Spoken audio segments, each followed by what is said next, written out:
Are we set up for questions now? Does anyone have a question they'd like to ask Quincy? Over here on the left-hand side. Hello. Over here. Oh, Yes. thank you. Over here. I wanted to ask you, being such an extraordinary, just an amazing man, who is it that you looked up to? Like, who was your inspiration and idol growing up in the music industry, and who was it that inspired you? Who was your idol? Who was it that helped you keep your shit together? Who did you really like out there? A lot of them, because one in particular? No, this is 7 decades, man, and it's a lot of changes are endless, of what's happened. But in the beginning, it was Clark Terry, it was Ray Charles, it was Benny Carter who got me involved in television, put me on his shoulders and so forth. Ray used to teach me in Braille, because Ray had sight till he was 6, But we were like brothers for life, and used to talk about our dreams. And the stuff was so bad in America back then, and we went in Fort Lewis and Fort Lawton with all of the, redneck soldiers up there. And so every day, Ray and I used to say, not one drop of my self-worth depends on your acceptance of me. Every day, You have to. Because external exchange. Question on this side? Hello, Mr. Quincy Jones, sir. My name is Stephen S. Davis. I'm an R&B singer from Toronto, Canada here.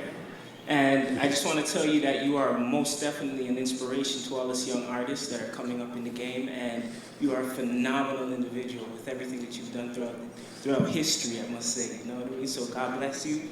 Much appreciated for your presence. And I may not get an opportunity like this again to meet you and just do this, so I just want to share something with you. So, lay on my back, pondering, staring at the ceiling, contemplating, baby girl, I'm out on your feeling.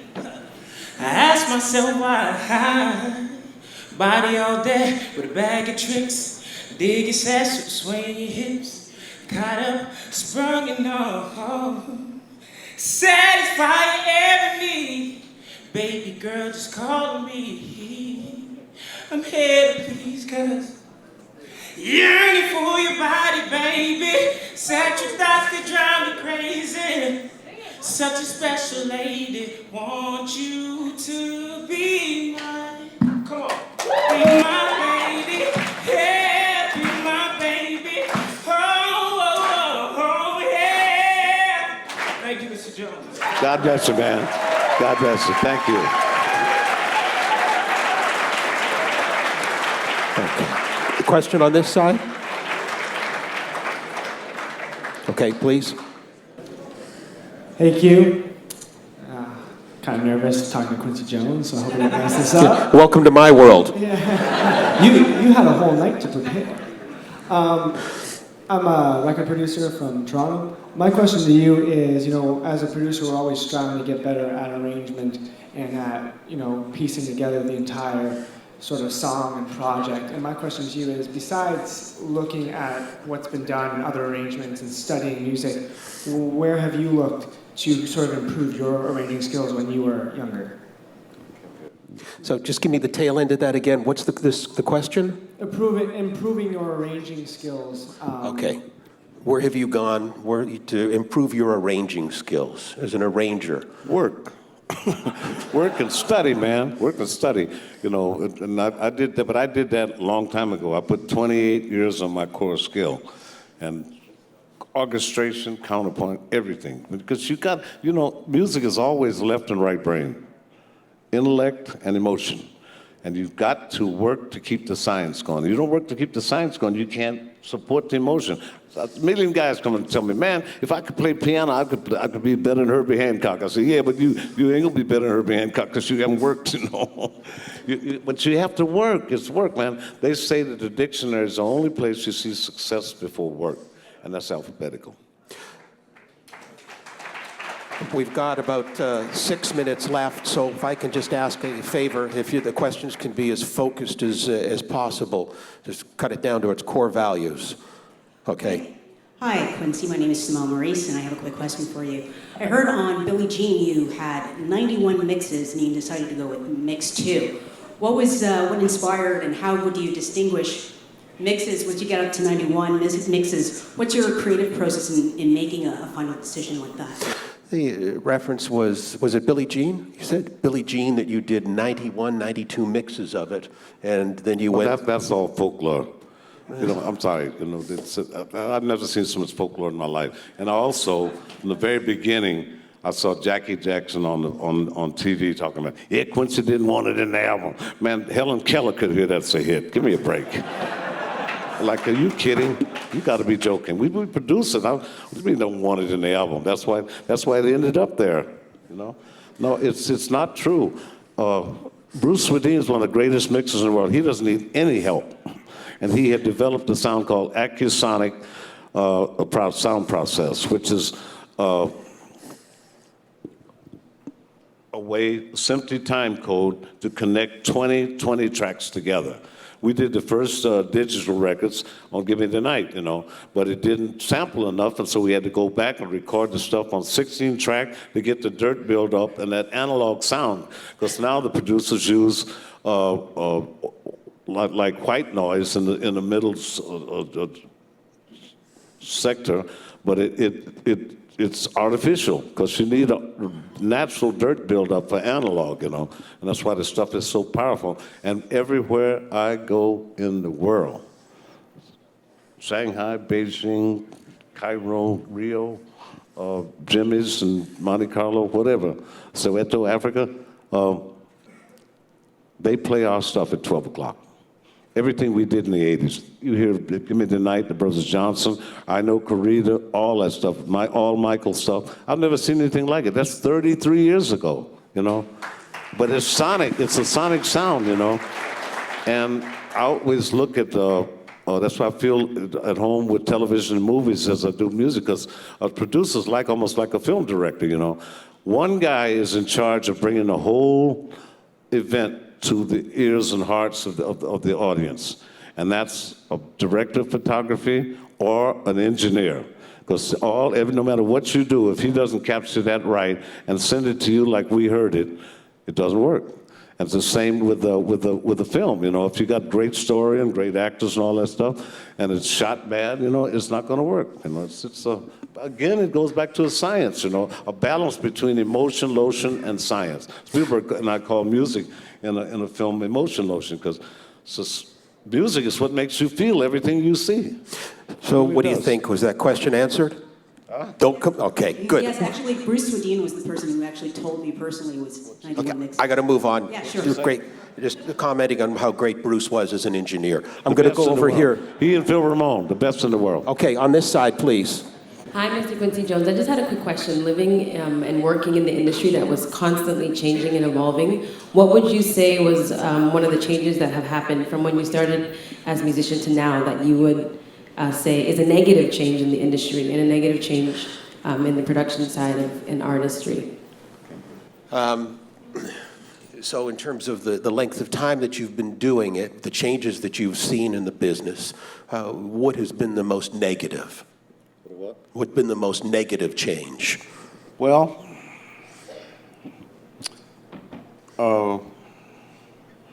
I think the transition when we had to go into hip-hop was a strange one, because it's not the rapper. The rapper's as powerful as jazz musicians. Don't ever forget it. I work with every rapper out there, man, the best, and they know what's up. And they're spontaneous. When I had Heavy D on Rock With You, I said, did you listen to the tape, Heavy D? No, I didn't hear it. Let me hear it one time. He listened one time.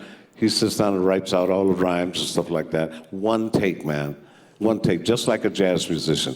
The problem is they have to hook up with a musical mind, and a lot of the minds are not very musical. I don't want to call any names, but they're not very musical.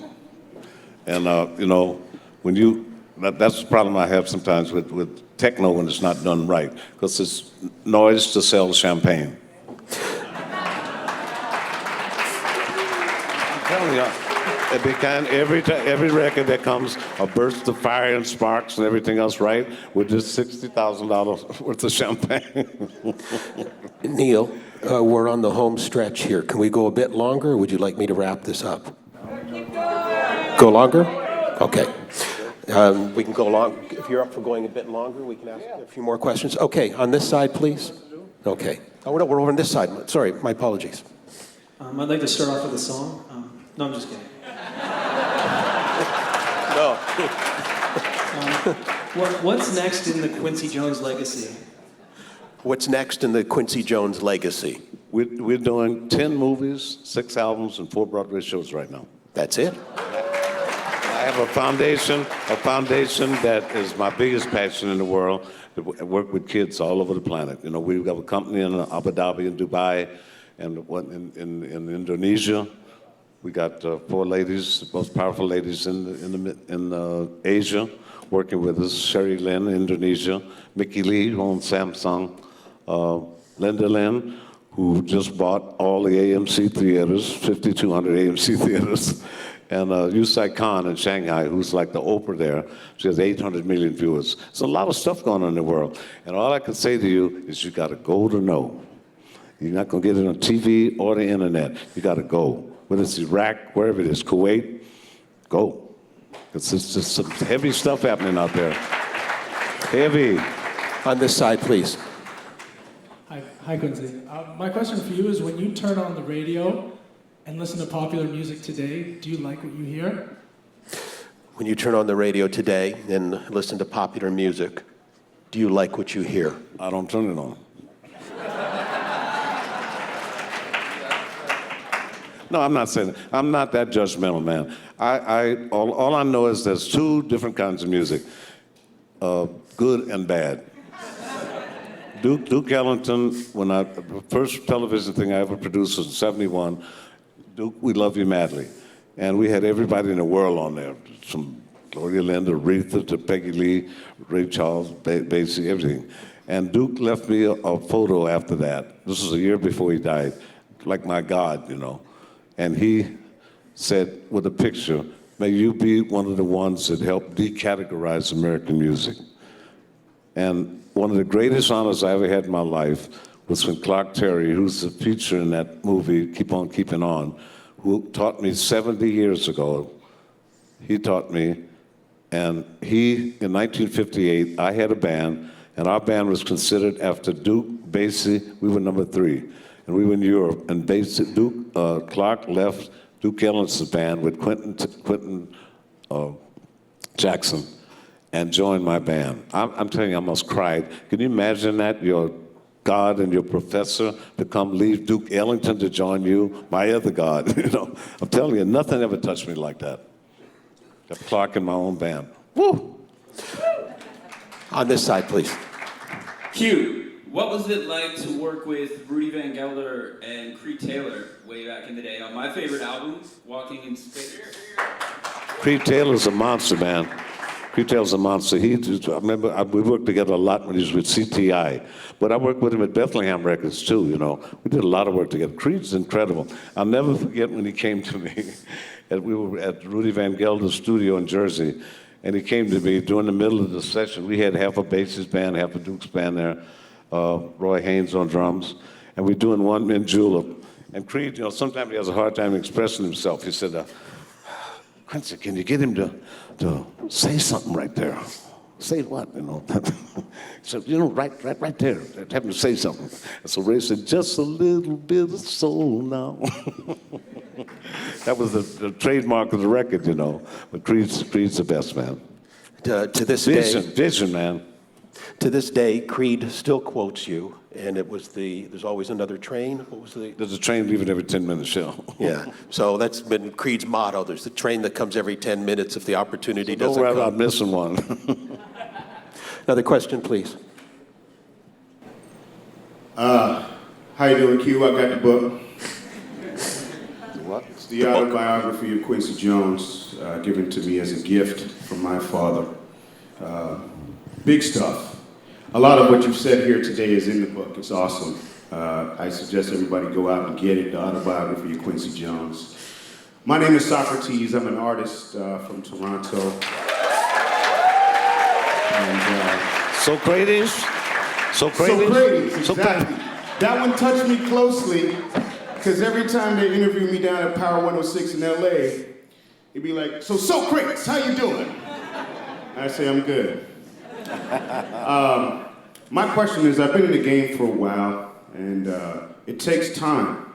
And I see everything that you're doing now and what you've done. The names that add up, go down the list and say Sinatra, Jackson, Smith, as in Will Smith, which a lot of people forget about the Fresh Prince of Bel-Air and everything you did with that to help him change rap into something bigger. I would like to know where the fountain of youth is in your life, because you ain't stopped yet, and it just keeps going and going and going. How do You know what? Age is a state of mind. It really is. I was lucky enough to have met Carl Gustaf, who's now the king of Sweden, when he was back in his party days, because he was like Frank when he was young, until he met Sylvia. His wife is from Brazil and Germany, but he's my old friend, and he got me into Karolinski Hospital over there with 14 Nobel doctors, the most brilliant guys I've ever met in my life, who are also musicians. And they teach us so much about the human body, and they said, the last I was there, early this year or last year, and they said I had a 35-year-old mind, livers, kidneys, and a 15-year-old heart, so I'll take it, And they said with nanotechnology, it's going to affect everybody in the world's life. Nanotechnology and the genome breakthrough at Cal State. They said if I lose weight, I got to lose 30 more pounds. I got this belly, 6 glasses of wine instead of 2. They recommend you drink 2 glasses rather than not drink, 1 for women. I don't know why that is. And they said they're going to keep me until 110. And don't make up your mind till 109.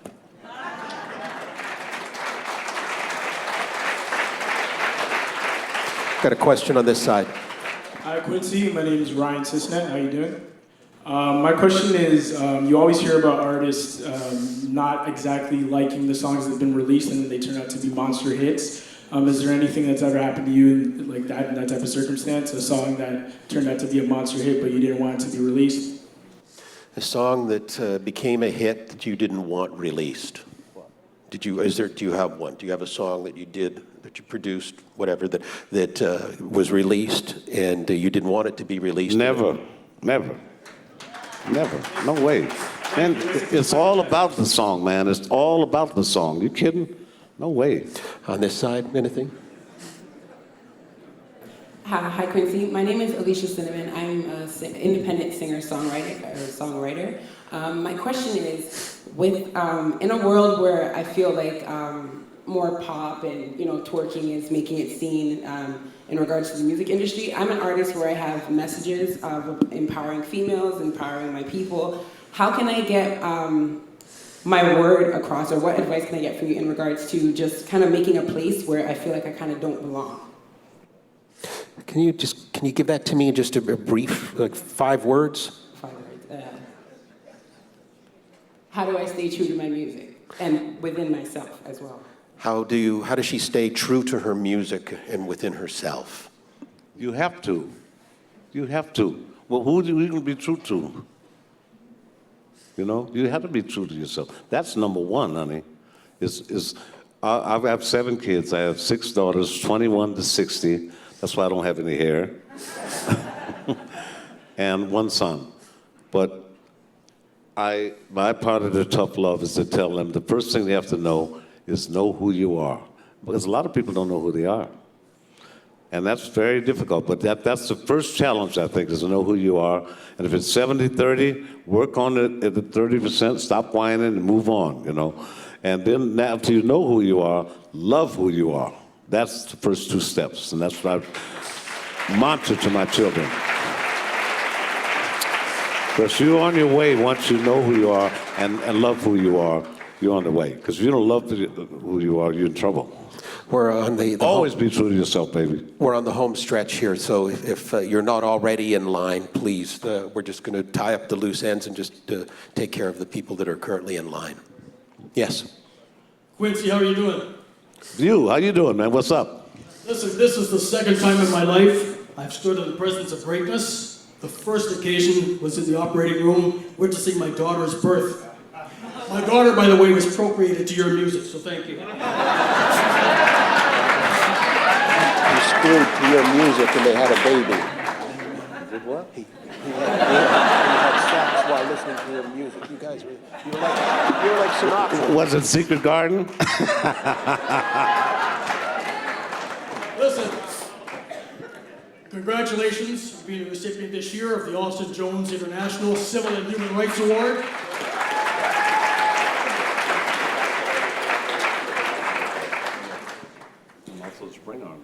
And I want you to have my gratitude and thank you for every note of music you've arranged, produced, composed. Thanks so much. And I want to just also add this. Your life, I think, is unique in that it is the essence of having music transcend life and essentially become a celebration of what we're all about and what connects us all.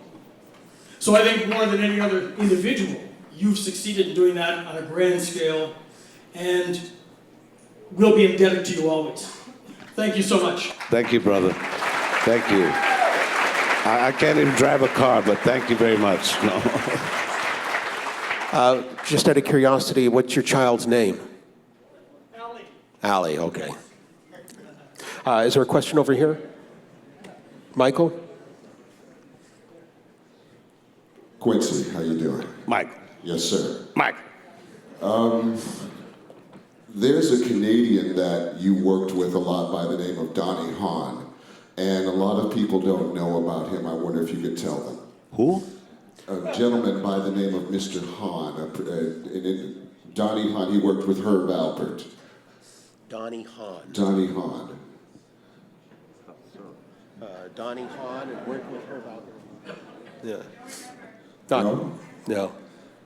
Okay. Not sure. Okay, next question. Sorry. Hi, Quincy. This is a bit of a broad question, but I thought it was an important one to ask. What advice do you have for the future of making great records? As a producer. Know what you're doing. Study everything. Study music. Because I'm hearing some funny stuff now. It drives me crazy. I'll talk to some of the producers today. We were doing an amazing project in Rabat, Morocco last year. We had all of the #1 singers in the Arab Spring. Libya, Egypt, Jordan, Aleppo, Damascus, everywhere. And we were recording over there, and I'm calling no names over there. And I said, do you read music? He said, yeah, I used to, but I forgot. Give me a break, man. You don't forget how to read music.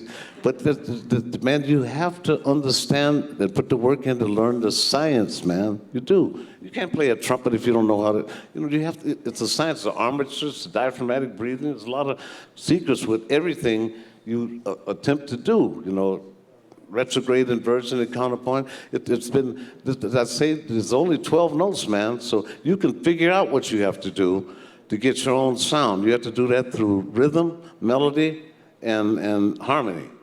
And you have to do a lot of research to figure that out. You have to know what's going on. You have to understand, I don't know, Ravel and Alpenberg and Basie and Duke and Bo Diddley and Melly Mel and Ludacris and Drake and all of them. Come on, man. It's doing your homework, man. That's all I can say. Prepare yourself, because my thing was, my biggest fear, and I don't play with that word at all, was to get a great opportunity that I'm not prepared for. So when Frank Sinatra called me, man, I was ready for him. I'm telling you. And he tests me. Ray Charles too, because those guys are rough, man. Billy Eckstine, Ray Charles, Frank Sinatra, they will kick your booty, And he'd say to me, in the first, we'd do an arrangement at Capitol Studios, he'd say, Q, that first 8 was a little dense. I said, no problem, man. And I put all the trumpets and harmony mutes, pull the stems out, transfer the saxophones to alto flutes and stuff like that. Let's go. He was testing me. He only did it 3 times. And after that, he said he knows what he's doing. And because I was ready for it. And that's the biggest compliment, man, and accomplishment you can have in your life is to say, I got my stuff together. I got my shit together. You have to have it together, man. You do. And if you don't believe it, you listen to Nikki Yanofsky. I just found a little kid named, what's his name? Terry Ward? Tommy Ward? Tommy Ward, 18 years old, in Vegas a couple of weeks ago. Sounds like it's the Sinatra vein coming out of that, you know. We've got 2 people in this line, and how many do we have over here? Is this line over? Just 1? 2? Okay, so we'll go here, please. Hi, Quincy. My name is Zamir. Earlier in the interview, right here. Where? Right here. Way in the back. Earlier in the interview, you mentioned that work comes before success, and you've had the fortune of working in the music industry from a very young age. For those musicians who aren't able to be full-time musicians until their 20s or 30s, do you feel that since they didn't work in their early years, that discredits them as a musician? If you put what? If you are not working as a musician until the later years of your life. It doesn't matter, man. It's 60 you can start, man. Nadia Boulanger told me that. She said, you can become an attorney at 60 years old, man. You can do whatever you feel like doing if you're willing to put your mindset behind it, the passion, and the work. Anything, any time in life. 70 years old. I mean, I feel like I'm just starting, man. I really do. Okay, we're going to take care of these 2 people, and then we've got 1 over there, and then that's it. Hey, Quincy, it's an honor to meet you. I've been waiting for this for a couple months. I think I've annoyed the hell out of my band because I dragged them here. But annoyed? Are they annoyed? I don't know. I think they enjoyed it, I'm pretty sure. It's been quite an honor to hear from you. But my question was, who was the easiest to work with over the years, and who was the hardest to work with, and why? Who was the easiest to work with? Well, all the ones that I worked with for many times were easy. The hardest one for me was Donna Summer. Yeah. I mean, as a human being, I love her and stuff, but she gave Rod Temperton a hard time. To me, Rod's the greatest songwriter that ever lived. Ever lived. And she's giving him a hard time because I guess it was based on a time in Munich and all that stuff. And it's okay, man. It's all, you know what? You read A Road Less Traveled by M. Scott Peck. He said, life is a struggle. And it is. And the sooner you accept that, the easier it gets. And it's not, you're not going to get everything you want. It's not going to happen like that. God's going to make, Art Linkletter used to tell me all the time, Quincy, you want to make God laugh? Tell me your plans. And they say the coincidence is God's way of remaining anonymous. It's very true. And after a while you learn that you have to just let go, man, and let it happen. We are not in control of as much stuff as we think, man. Believe me. We're not in charge of it. There's some divinities and things out there that are happening. You can just relax, man, and let go. You can. Okay, we've got 1 more question here. Can we do this one, please? Hello, Quincy. Hey, baby. Yes.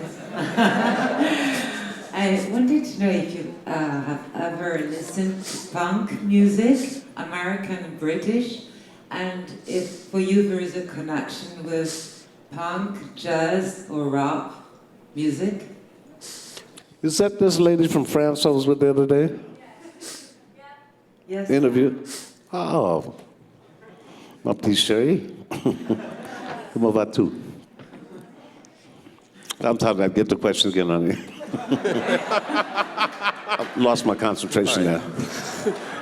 If you can be brief, please. We've got to move on here. We're on. Yes. Yeah.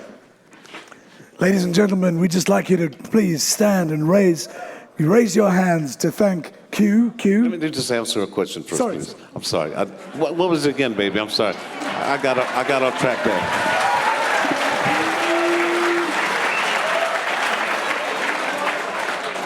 The question is, have you ever listened and liked punk music, British or American, And is there any connection for you between punk music and free jazz, jazz and rap?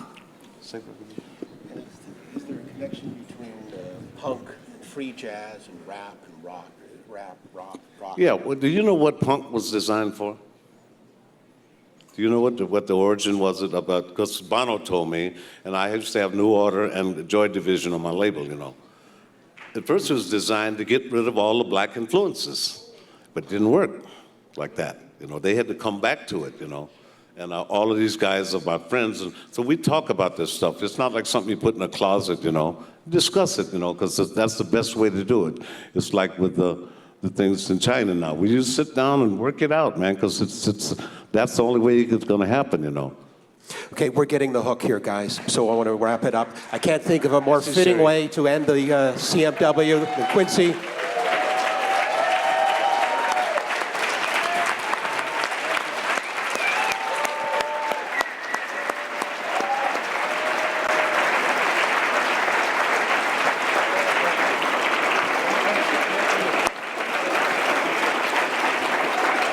Live every day. I wish you all long, long lives with tons and tons of love to share, health to spare, and friends who care. Thank you.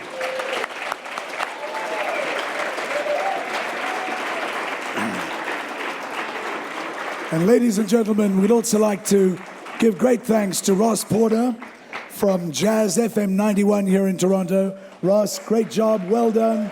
Q, this was Q's Joints tonight.